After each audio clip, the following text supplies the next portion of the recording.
देखो, कभी तुमने भी ये चीज़ फेस की है क्या कि लड़की को तुमने कुछ मैसेज किया हो, ठीक है, बहुत ही अच्छा सा मैसेज हो, लेकिन उसने सीन पर छोड़ दिया हो, या फिर तुमने कुछ भी लिखा हो डिसेंट सा, लेकिन फिर भी उसने ब्लॉक कर दिया, या फिर तुम एफर्ट पे एफर्ट किए जा रहे हो सामने वाले के ऊपर, सामने वाले के साथ, पर वो नोटिस ही नहीं कर रही है। रदर वो उस लड़के को नोटिस कर रही है जो उसके ऊपर मतलब ऐसा देखता भी नहीं है एक पल भर के, या फिर वो किसी और लड़की के साथ इंडल्ज है।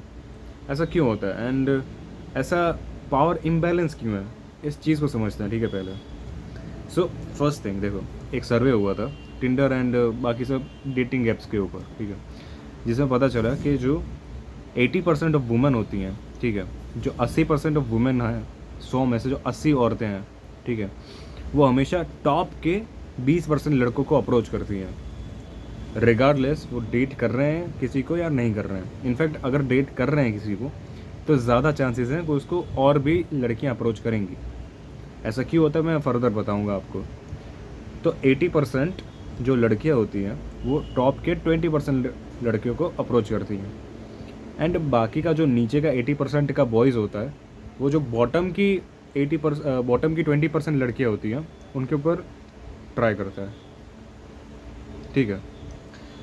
इससे क्या होता है कि आपने देखा होगा कि बहुत सारी औरतें कंप्लेन करती हैं कि लड़के ऑल मेंस आर डॉग्स, वो लड़कियां को दिल तोड़ते रहते हैं, ये होता है वो होता है, ठीक है। एंड लड़के कंप्लेन करते रहते हैं कि यार ये तो चीट करती है मेरे पर, इसके तो 5 बॉयफ्रेंड है, ये है वो है। ये इस चीज़ की वजह से हो रहा है क्योंकि लड़के 80% लड़के जिस लड़कियों को डेट कर रहे हैं उनका परसेंटेज सिर्फ 20% है, तो ऑब्वियसली वो चीट करेगी, ठीक है, क्योंकि उसके पास ज़्यादा ऑप्शन है।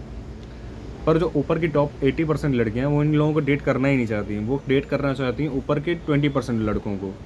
अब क्योंकि लड़कों के पास उस टाइम पर ऑप्शन ज़्यादा होते हैं तो वो चीट करते हैं, ऑब्वियसली बात है, ठीक है। तो ऐसा क्यों है? थिंग इज़, जो लड़के होते हैं, ठीक है, लड़कों में क्या होता है कि वो रिप्रोडक्शन करना चाहते हैं, ठीक है, एंड अनलिमिटेड लड़कियों के साथ कर सकते हैं। मतलब एक बात सोच कर देखो, एक लड़का होता है वो अनलिमिटेड लड़कियों के साथ बच्चे पैदा कर सकता है, ठीक है। बट जो लड़की होती है वो आइडियली एक लाइफ में ज़्यादा से ज़्यादा 18-19 बच्चे एक बार में कर सकती है, ठीक है। सो लड़कियों को बहुत ही चूज़ी होना पड़ता है इन सब चीज़ों में, और वो स्टार्टिंग से उनके जीन्स में ही होता है, उनका सिलेक्शन, नेचर सिलेक्शन वही करती है, ठीक है, कि लड़के किसका जीन्स आगे बढ़ने चाहिए। मान लो कोई किंग है, ठीक है, मान लो एक किंग है, एक राजा है, ठीक है, वर्सेस एक सर्वेंट है, तो किसके डीएनए ज़्यादा बढ़ने चाहिए आगे जनरेशन में? ऑब्वियसली किंग के, राइट, क्योंकि वो करेजियस होगा, वो अच्छा होगा, मतलब हाइटेड होगा, वेल स्ट्रेंथ होगा, ज़िद्दी होगा, विल पावर ज़्यादा होगी, पावरफुल होगा, ठीक है। तो जो मर्दानगी वाले ट्रेड्स होते हैं वो उसमें ज़्यादा होंगे, इसलिए आप देखना कि राजा के पास बहुत सारी रानियाँ होती थी। क्यों? क्योंकि राजा पावरफुल था। लड़कियां पावर को पीछे जाती हैं ताकि आगे आने वाली जनरेशन पावरफुल हो। नेचर सिलेक्शन, वो उनकी गलती भी नहीं है, ठीक है, ये नेचर सिलेक्शन है।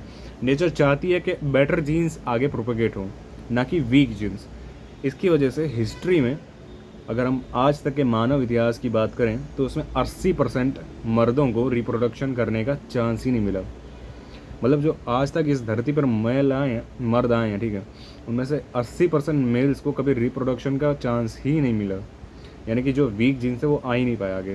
क्यों? क्योंकि औरतों के पास ये नेचुरल सिलेक्शन की प्रोसेस थी। तो ऑब्वियसली जो मर्द होते हैं वो तो डेस्परेट होते ही हैं, ठीक है, रिप्रोडक्शन करने के लिए, क्योंकि वो अनलिमिटेड बच्चे पैदा कर सकते हैं आइडियली। एंड सेम, औरतें हमेशा पावरफुल मर्दों के पास ही जाएंगी। क्यों? क्योंकि वही उनको वो सिक्योरिटी, वो पावर फील करा सकते हैं जो वो एक्चुअली चाहती हैं। डील डन, ठीक है, समझ में आ गया आपको कि क्यों ऐसा है। अभी सिंप में क्या दिक्कत है? तो देखो, पावर होना ज़रूरी है, फिर आप अच्छे हो या बुरे ये आपके ऊपर है। कभी भी वीक बंदा अच्छा या बुरा नहीं हो सकता। समझाता हूँ कैसे।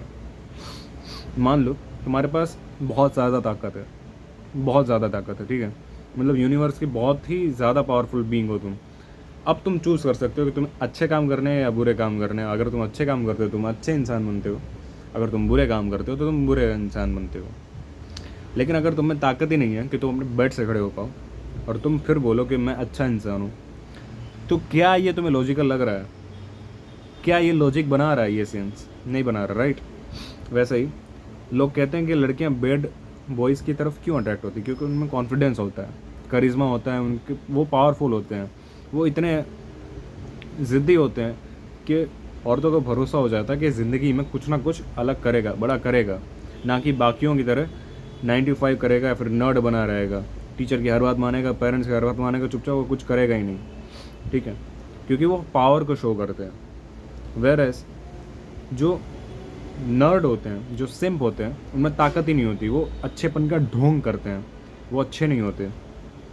मैं समझाता हूँ कैसे। मान लो मैं जिम जाता हूँ, ठीक है, मैंने बॉडी वॉडी बनाई मस्त एकदम, मसल्स फुला ली एंड आई हैव पावर। अब अगर मैं अच्छे काम के लिए यूज़ करता हूँ, ठीक है, यानी कि बुली होने से बचाता हूँ किसी लड़के को, या फिर हेल्दी रहने के लिए वो मसल खाली मैं कंटिन्यू करता हूँ, या फिर अपने लिए मैं मसल्स बनाता हूँ, ना कि किसी को पावर शो करने के लिए, तो फिर वो अच्छा होगा। लेकिन अगर मैं उसी मसल्स का यूज़ करके किसी को दबाता हूँ, किसी को बुली करता हूँ, किसी को छेड़ता हूँ, तो क्या वो अच्छा हुआ? गलत हुआ। लेकिन पावर तो है मेरे पास, I represent the fucking power, जो एक नर्ड नहीं रिप्रेजेंट कर रहा। एंड यही चीज़ तुम्हें समझनी है कि सिम्प क्या होता है।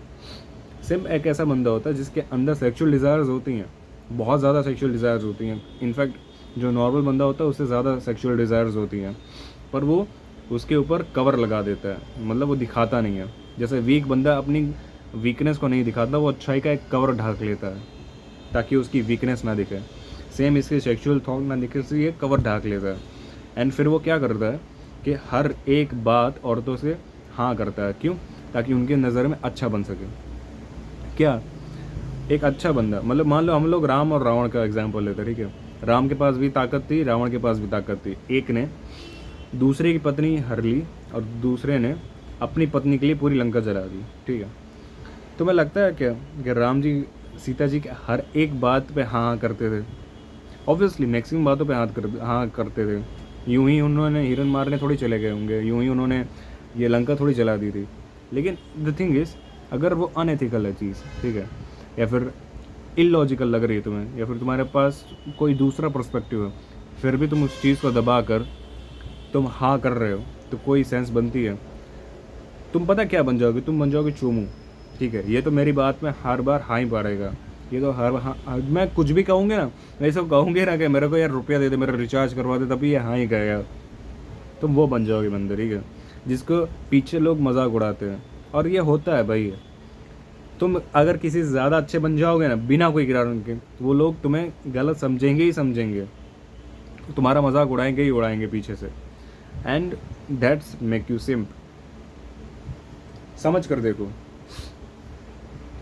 अगर मुझे पता है कोई लड़का आ रहा है मेरे पास, ठीक है, एंड मुझे पता है कि उसको मुझसे कुछ चाहिए उसे, लेकिन वो डायरेक्टली नहीं बोल रहा है कि मुझे ये चीज़ चाहिए, वो बातों को गोल गोल घुमा रहा है, मेरी हर बात में हाँ कर रहा था कि वो चीज़ मैं उसको दे दूँ, कैसा लगेगा? वो मुझे लालची लगेगा, राइट? एंड लालची लोगों को कौन डेट करना चाहता है? This is the thing. अगर बैड बॉय होते हैं या फिर अच्छे लड़के भी होते हैं, ठीक है, जिनकी गर्लफ्रेंड्स होती हैं अच्छी, तो वो अगर उनके लगता है कि ना I have sexual desires about her, तो कन्फेस करते हैं, बताते हैं कि ना I want date you, I have sexual desires. वो शो करते हैं, वो छुपा के नहीं बैठते पर्दों के पीछे, अच्छे बनने का ढोंग नहीं करते, ठीक है? उनका जो रियल पर्सपेक्टिव है, जो रियल चेहरा होता है, वो दिखाते हैं। क्यों? ताकि वो देख सकें कि सामने वाला कंफर्टेबल है भी या नहीं मेरे साथ। अगर वो कंफर्टेबल है तो ओके, नहीं तो कोई बात नहीं, कोई दूसरी। पर सिंप जो होते हैं ना, उनको पता होता है कि अगर मैंने अपना असली चेहरा दिखा दिया, तो अगर ये मेरे साथ कंफर्टेबल नहीं हुई तो ये चली जाएगी, अगर ये चली गई तो मेरे पास कोई और ऑप्शन नहीं है। अबंडेंस मेंटालिटी जब होती है ना बंदे में, तो वो कभी भी सिंप से ऊपर बढ़ ही नहीं पाता, ठीक है? क्यों? कि आप हमेशा डरते रहोगे। अगर मान लो वो लड़की जो आपकी ज़िंदगी है, जो आपका क्रश हो, अगर हाँ भी कर देगी ना, तब भी आप डर रहोगे कहीं ये मुझे छोड़ के ना चली जाए, कहीं ये मुझे छोड़ के ना चली जाए। आप इनसिक्योर हो जाओगे, आप उसको स्टॉक करते रहोगे, आप उसके हर मतलब मैसेज का वो क्रोनोलॉजी देखोगे कि अच्छा इसने इतने मिनट पर इतना मैसेज किया, अच्छा ये इतने टाइम पर सीन, मतलब इतने टाइम पर इसका लास्ट वॉच दिखा रहा है, अच्छा तो इसने ये स्टोरी डाली, ये इसके साथ घूम रही है। तो तुम वो बन जाओगे जिसके पास अपनी लड़की को स्टॉक करने के सिवा, उसको मॉनिटर करने के सिवा और कोई काम नहीं है, जो गोल कोई रखता नहीं है, कोई एम्बिशन नहीं रखता है। एंड ऐसे लड़के को कौन डेट करना चाहेगा buddy? This is the thing. जब तुम्हारे पास गोल होगा, तुम्हारे पास एम्बिशंस होगा, तुम्हारे पास इतना टाइम ही नहीं होगा। मैं प्राइम एग्जांपल हूँ। मैं खुद सिम था, ठीक है, 1 साल पहले मैं I don't have any goals and everything. मैं इंटर्नशिप कर रहा था and I have a crush, ठीक है, मैं जिनसे बात किया करता था रेगुलरली। एंड एक दिन क्या हुआ कि मतलब हम लोग थोड़ा ज़्यादा क्लोज आने लगे थे, तो मैं उससे अटैच हो गया, क्योंकि मैं अंदर से था तो सिंपली ना, मैंने सिर्फ अच्छाई का ढोंग किया था, लेकिन मैं अंदर से अच्छा नहीं था। मैं इनसिक्योर पीस ऑफ शिट था, पीस ऑफ शिट था। अभी हम दोनों का एक कॉमन फ्रेंड था, लेट्स सपोज वो था रामू, ठीक है। तो रामू था, वो मेरा भी दोस्त था, उसका भी दोस्त था। पर मुझे कभी कभी लगता था कि रामू उसके ऊपर ट्राई कर रहा है, तो मैं इनसिक्योर हो जाता था। तो मैं उसके लास्ट सीन देखता था, रामू के भी लास्ट सीन देखा था। मैं जब भी उसका फ़ोन बिजी आता था तो रामू को पीछे से कॉल किया करता था चेक करने के लिए कहीं ये दोनों तो बातें नहीं कर रहे हैं। फिर मैं मतलब जब भी उससे मिलने जाया था रामू को कभी बताता नहीं था। एंड बहुत सारी उल्टी सीधी चीज़ें की। उससे क्या हुआ, मेरा उसका लड़ाई हो गई, ठीक है, मेरी जो क्रश थी, एंड रामू से भी मेरी लड़ाई हो गई। अभी तब मुझे रियलाइज़ हुआ कि आई हैव लॉस्ट। मैंने फ्रेंड भी खो दिया और मैंने पोटेंशियल गर्लफ्रेंड भी खो दी। एंड मुझे आज भी उस चीज़ का रिग्रेट है। तो अगर तुम सिंप भी हो, ठीक है, और तुम्हें गर्लफ्रेंड मिल जाती है, तो मैक्सिमम चांसेस हैं कि तुम्हारी जो गर्लफ्रेंड है, जो है बनने वाली, वो चली जाएंगी आपको छोड़कर, और वो ज़्यादा तकलीफ देगा। तो इस सिंप मेंटेलिटी को निकालो, और इसको निकालने के लिए बेस्ट चीज़ है अपने गोल पर ध्यान दो, अपने आप को पावरफुल बनाने में ध्यान दो। जाओ जिम जाना शुरू करो, तुम्हारे अपने आप दिमाग की नसें खुलेंगी। फिर तुम्हें कुछ गोल ढूंढना है, तुमने एक बार गोल ढूंढ लिया, खुद को पूरा डेडिकेट कर दो, खुद को पूरा डेडिकेट कर दो। और हमेशा यही सोचो कि उसने रिप्लाई दिया तो ठीक, नहीं दिया तो कोई बात नहीं यार, अपन अपना काम कर रहे हैं, अपने पास और कुछ नहीं करना, अपन बस काम करेंगे, जिसको आना होगा आएगा, जिसको जाना होगा जाएगा।